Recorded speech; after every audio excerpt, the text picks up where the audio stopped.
மட சாம்பிராணிகளா நிறுத்துங்கடா. நான் மறைஞ்சிடுவேன் தான் சொன்னேன், மறுபடியும் மரத்துக்கு போயிடுவேன்னு சொன்னேனா? அப்போ இவ்வளவு நேரம் நாங்க தோப்பு கர்ணம் போட்டத நீ பார்க்கவே இல்லையா? இல்ல, 108 தோப்பு கர்ணம் போட்டோம்னு நீங்க பேசினதான் கேட்டேன். அப்படின்னா மறுபடியும் ஆரம்பத்துல இருந்து தோப்பு கர்ணம் போடணுமா? நீங்க தோப்பு கர்ணம் போட்டாலும் நான் வரமாட்டேன். நீ போடுன்னு சொன்னாலும் நாங்க போட மாட்டோம். ரொம்ப தளர்ந்து போயிட்டோம். சுமாரா. ஏய் கசகசா, என்ன குண்ட தூக்கி போற? நீ வந்தே தீரணும். என் பாட்டனரை காட்டியே ஆகணும். அப்படின்னா நீங்க ஒண்ணு செய்யணும். இவ்வளவு செஞ்சது பத்தாதாப்பா, இன்னும் ஒண்ணு செய்யணுமா? பேசாத.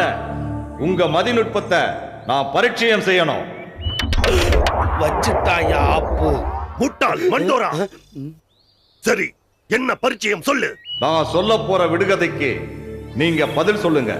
நான் உங்க முன்னாடி வர்றேன். மணி அடிக்கிறதுக்கும் உன்னைய தூக்குறதுக்கும் இப்படி மாறி மாறி தோப்பு கர்ணம் போடுறதுக்கும் இது எவ்வளவோ மேலு. நீ கேளு. எங்க எஜமானோட அறிவு திறமைக்கு முன்னாடி நீ கேட்கிற கேள்வியெல்லாம் தூசு. கேளு கேளு. விடுகதைக்கான சரியான விடையை சொல்ல உங்களுக்கு 3 வாய்ப்புகள் தருவேன். அதுக்குள்ள நீங்க விடைய சொல்லல, எப்பவுமே என்ன நீங்க பார்க்க முடியாது. 3 chance? No no no no, only 1 chance போதும். எங்க எஜமா கிளீனா விடைய சொல்லிடுவார். அவர் பாக்குறதுக்கு என்னமோ கொஞ்சம் கிறுக்க மாதிரி தான் இருப்பார். பட் அவர் மகா புத்திசாலி இல்லைங்க எஜமா? முட்டாள் இல்லையா? என்ன விடுகதைய சொல்லட்டுமா? சரி சொல்லு. போறேன் வர்றேன் எனக்காக. தப்பு தப்பு தப்பு தப்பு. போறது வர்றது எல்லாம் உனக்காக நினைக்கிறது ரொம்ப தப்பு. எல்லாமே எங்க எஜமானோட பாட்டனாருக்கு தான். கடைஞ்செடுத்த மடையனே பொருடா. உனக்கும் தெரிஞ்சு போச்சா? நான் சொன்னது விடுகதையோட முதல் வரி. முதல் வரியா? நான் கூட எங்களை தான் சொல்றியோன்னு நினைச்சு விட்டேன். சரி, முதல் வரிய முதல்ல இருந்து சொல்லு. போறேன் வர்றேன் எனக்காக. போறேன் வர்றேன் எனக்காக. பின்பாட்டு பாடாதடா எடுபடி. பின்பாட்டு பாடாதடா எடுபடி. படையனே, பின்பாட்டு பாடாதன்னு சொன்னது ஒண்ணு. என்னையா? ஆமா. சரிப்பா, ஒன்ஸ் மோர் ரிப்பீட். போறேன் வர்றேன் எனக்காக, வந்து நிக்கிறான் உனக்காக, செத்தேன் பாதி உன்னால, சாக போற என்னால. எஜமா, என்னங்க எஜமா இது? சாக போற என்னாலன்னு சொல்லுது. பாட்டனாரே வேணாம், வாங்க ஓடி போய் நம்ம உயிரே நம்ம காப்பாத்திக்கலாம். முட்டாளே, நல்லா யோசிடா. போற வர்ற எனக்காக, வந்து நிக்கிறான் உனக்காக, செத்தேன் பாதி உன்னால, சாக போற என்னால. என்னவா இருக்கும்? கண்டுபிடிச்சிட்டேன். கசகசா, விடுகதைக்கு பதில் சொல்லட்டுமா? சொல்லு. உன் புதிருக்கு விடை கடிகார பெண்டுலம். இல்லை, தவறான பதில். 3இல் 1 வாய்ப்பு முடிந்து விட்டது. இன்னும் 2 வாய்ப்புகள் தான் உள்ளது. நன்றாக யோசித்து கூறுங்கள்.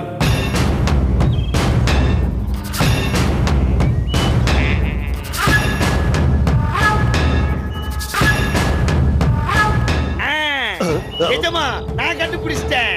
சொல்லு. சொல்றேன். முதல் வாட்டி தெரியாம தப்பா சொல்லிட்டேன். இது 2வது சான்ஸ். இதுலயும் தப்பு பண்ணோம் மாட்டிப்போம். நான் சொல்றது சரியா தான் இருக்கு எஜமா. அடையா, நான் சொன்னதே தப்பா போச்சேடா. அப்ப என் மேல சந்தேகப்படுறீங்களா? நான் சொல்ல மாட்டேன், போங்க. சரி சரி சரி, கோச்சிக்காத. சொல்றத நல்லா யோசிச்சு நிதானிச்சு சொல்லு. நான் சொல்றேன். உளுந்து வட. தவறான பதில். அதற்கான விளக்கத்தை சொல். சொல்றேன். போற வர்ற எனக்காக. இப்போ உளுந்து எடுத்து தண்ணியில போட்டு நல்லா அலசனம்னா கருப்பு தோல் போகும், வெள்ளை உளுந்து வரும். கருப்பு போகும், வெள்ளை வரும். இதான் போற வர்ற எனக்காக. இப்போ வந்து நிக்கிறான் உனக்காக. இப்போ வடை போடுறோன்னு தெரிஞ்சா வரிசையில வந்து நிப்பாங்கல்ல, அதான் வந்து நிக்கிறான் உனக்காக. இப்போ செத்தேன் பாதி ஒன்னால. நல்லா கவனிக்கணும். மாவை எடுத்து நல்லா அந்த மாவை பிசைஞ்சு எண்ணெயில போடும்போது பாத்தீங்கன்னா சொயின்னு ஒரு சவுண்டு வரும். உள்ளுக்குள்ள வேகாது, மேல மட்டும் வெந்து போயிருக்கும். அதான் செத்தேன் பாதி ஒன்னால. எப்படி சாக போற என்னாலேனா? ஏன் அவசரப்படுற? இது வரைக்கும் சொன்னவன் இதுக்கு மேல சொல்ல மாட்டான். சொல்றேன் கேளு. இப்படி ஒரு வடைய ஊசி போய் சாப்பிட்டா அவன் உயிரோட இருப்பானா? செத்து போயிருவான். அதான் சாக போற என்னால. எப்படி வாயா மூடுறா முட்டாள், என் கையாலே அடி வாங்கி சாக போறேன். தப்பா? ஆமாடா மடையனே, நீ தப்பாக சொல்லி விட்டாய். ரொம்ப யோசிச்ச போல இருக்கு, வேற ஒண்ணும் இல்ல. இன்னும் ஒரே ஒரு வாய்ப்பு மட்டும்தான் இருக்கு. நல்லா யோசனை பண்ணிட்டு வந்து சரியான பதில சொல்லுங்க.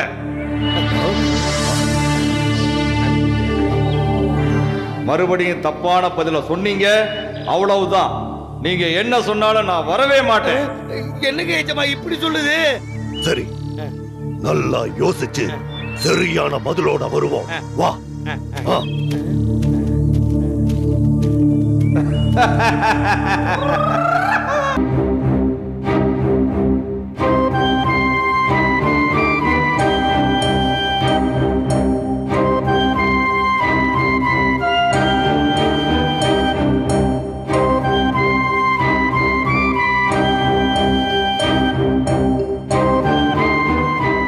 ஆண்டவன் நல்லவங்கள தான் தேடி தேடி சோதிப்பான் போல இருக்கு. பாவம் சரவணன் ஏற்கனவே அம்மாவை இழந்து சித்தி கொடுமையில தவிச்சுக்கிட்டு இருக்கிற அவன் உயிரை குடிக்க சுடலை அம்மா துடிச்சுக்கிட்டு இருக்கா.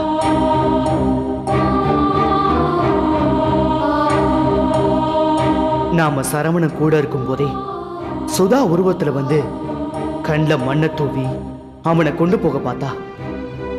நல்ல வேளை உண்மையான சுதாவை நாம பார்க்க போய் சரவணனை காப்பாற்ற முடிஞ்சது. அந்த சுடலை அம்மா லேசுப்பட்டவ இல்லை, அடிப்பட்ட பாம்பு என்ன பழிவாங்க துடிக்கும். இனிமேதான் நாம ரொம்ப ஜாக்கிரதையா இருக்கணும். அவளால சரவணனுக்கு எந்த ரூபத்துல வேணுனாலும் ஆபத்து வரலாம்.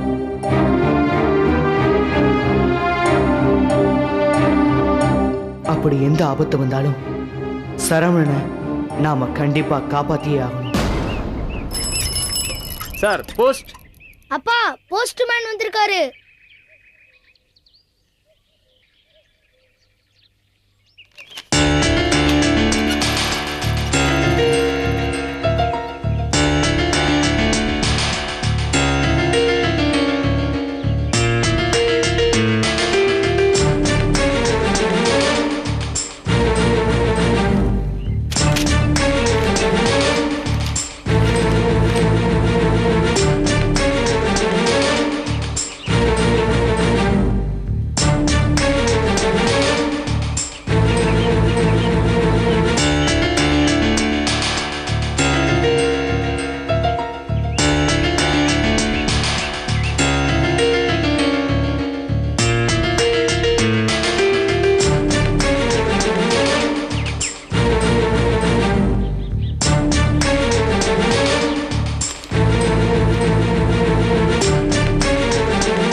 எந்த கப்பல் கவுந்து போச்சுன்னு இப்படி இடிஞ்சு போய் உட்கார்ந்திருக்கீங்க? இதென்ன லெட்டர்?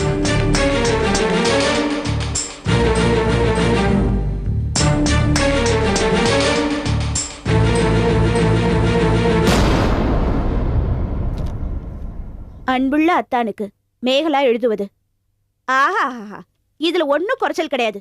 அக்காக்காரி போய் சேர்ந்த உடனே எங்கடா நம்மளையும் ரெண்டாம் தரமா புடிச்சு போட்டுருவாங்களோன்னு பயந்து ஓடி ஒளிஞ்சவளுக்கு இப்ப எங்க இந்த திடீர்னு வந்துதான் பாசம். இங்க அனைவரும் நலம் ரொம்ப முக்கியம். அங்கு நீங்கள் சரவணன், சுதா, சுந்தரவள்ளி அக்கா. அக்காவா அக்கா? என்ன அவ என் கூட ஒட்டி பிறந்தாளா?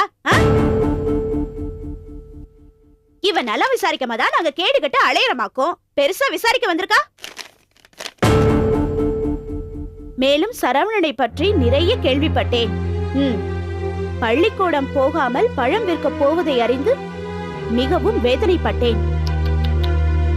ஏன் இப்படியெல்லாம் செய்கிறீர்கள் என்று விளக்கம் கேட்பதற்காக இந்த கடிதத்தை எழுதவில்லை. ஓஹோ, என் அக்கா மகன் சரவணனை என்னிடம் விட்டுவிடுங்கள். நான் அவனை வளர்த்துக் கொள்கிறேன். வரும் வெள்ளிக்கிழமை நான் அங்கு வருகிறேன். எந்த சமாதானமும் கூறாமல் சரவணனை என்னோடு அனுப்பி வையுங்கள். இப்படிக்கு மேகலா.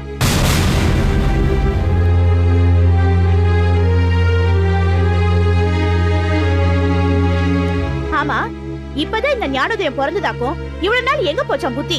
சரி, அவ கிடக்குறா. நீங்க என்ன முடிவு எடுத்திருக்கீங்க? இதுல முடிவு எடுக்க என்ன இருக்கு? சரவணன் என் பையன். அவங்க லெட்டர் போட்டா பின்னாடி அனுப்ப முடியுமா? பின்ன அனுப்பாம கூடவே வச்சு கொஞ்சிட்டு இருக்க போறீங்களா? இவ்வளவு நாள் அந்த சனியன் அனுப்ப வழி தெரியாம நான் தவிச்சிட்டு இருந்தேன். இப்ப அதுவா நடக்கிறப்ப அனுப்ப மாட்டேன், போக விட மாட்டேன்னு அடம் பிடிச்சிட்டு இருந்தீங்க. நான் என் பொண்ணு கூட்டிக்கிட்டு இந்த வீட்டை விட்டே போயிடுவேன்.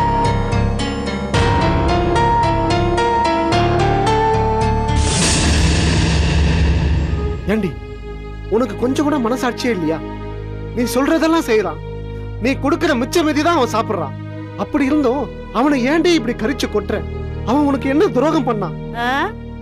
எவ்வளவு பெத்து போட்டதுக்கெல்லாம் வடிச்சு கொட்டணுங்கிற தலையெடுத்து எனக்கு கிடையாது. அவன் போனானா இந்த வீட்டோட மொத்த தரித்திரமும் போயிடும். முதல்ல அவனை இங்க இருந்து அனுப்புறதுக்கு ஏற்பாடு பண்ணுங்க.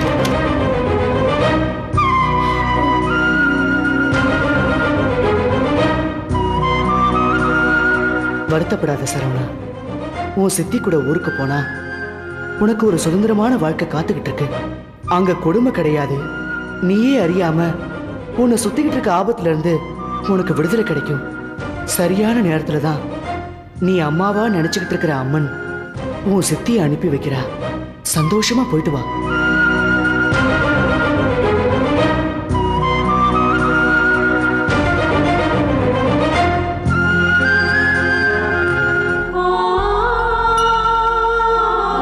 அப்பா, என்ன சரவணா?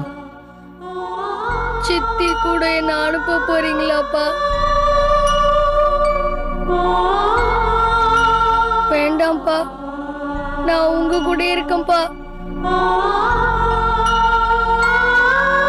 அப்பா, நான் சித்தி கூட போலப்பா. நான் இங்கே இருக்கேன்ப்பா. என்ன அனுப்பாதீங்கப்பா. அப்பா, அப்பா, நான் உங்க கூட இருக்கேன்ப்பா. சித்தி கூட போலப்பா. அப்பா, சித்தி உருவத்துல சரவணனுக்கு ஒரு நல்ல வாழ்க்கை வந்திருக்கு. அதையே வேண்டான்னு சொல்றான். அப்பா, என்ன அனுப்பாதீங்கப்பா. அப்பா, என்ன அனுப்பாதீங்கப்பா. அப்பா, நான் போலப்பா. சரவணா, அப்பாவுக்கும் உன்னை பெரிய மனசு இல்லடா. உன்னை அவங்க கூட அனுப்ப வேணாம் தான் நினைச்சேன். ஆனா இந்த சண்டாளி உன்னை கொடுமைப்படுத்துறத நினைக்கும் போது நீ சித்தி கூட போறதுதான் நல்லது. நீ இங்க இருந்தா சுந்தரவல்லி உன்னை கொடுமைப்படுத்தியே கொன்னுடுவா. அங்க போனீனா நீ நல்லா இருப்ப. வார வாரம் அப்பா வந்து உன்னை பாத்துக்கிறேன். நீ சித்தி கூட போயிடு சரவணா. எனக்கு பிடிக்கலப்பா. நீங்க சொன்னா சித்தி கேட்பாங்கப்பா. என்ன அனுப்ப வேணான்னு சொல்லுங்கப்பா. சரவணா, சரவணா, அவதான்டா உன்னை அனுப்புறதுக்கு ஒத்த கால்ல நிக்கிறான். வேண்டாம் சரவணா, உன்னை பிடிக்காத சித்திக்கிட்ட நீ இருக்கிறத விட உன்னை பிடிச்ச சித்திக்கிட்ட போனா நீ சந்தோஷமா இருக்கலாம்டா. நீ நல்லா இருக்கணும் சரவணா. நீ இங்க இருக்க வேண்டாம், போயிடுறா சரவணா. ஊருக்கு போயிடுறா.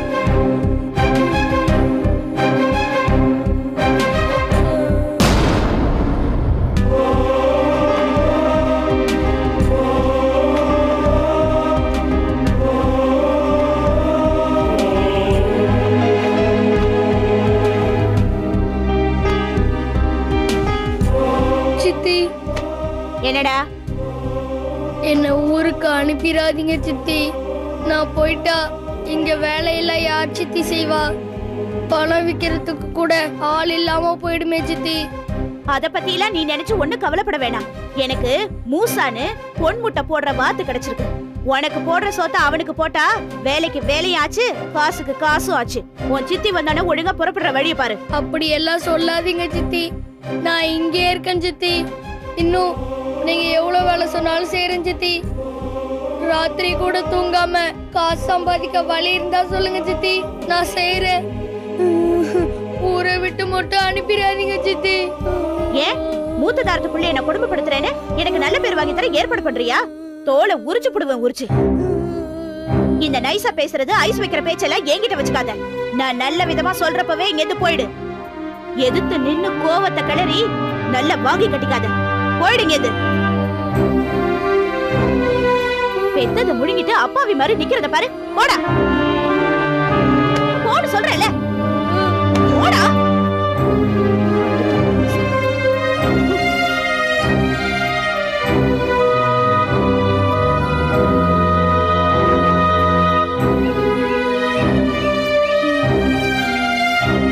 சரவணா, ஏன் சரவணா அழுவுற? சித்தி அடிச்சிட்டாங்களா?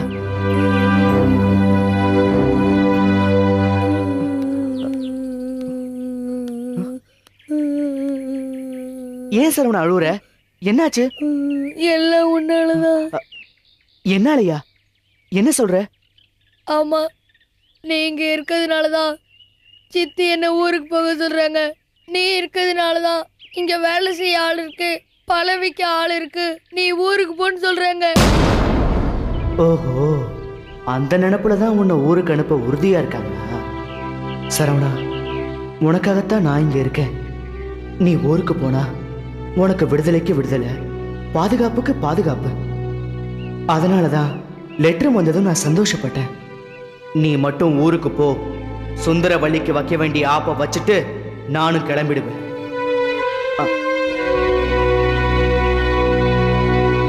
சரவணா, நீ ஊருக்கு போனா உனக்கு தானே நல்லது. எது நல்லது? நான் ஊருக்கு போயிட்டா எங்க அம்மாவை யார் பாத்துக்குவா?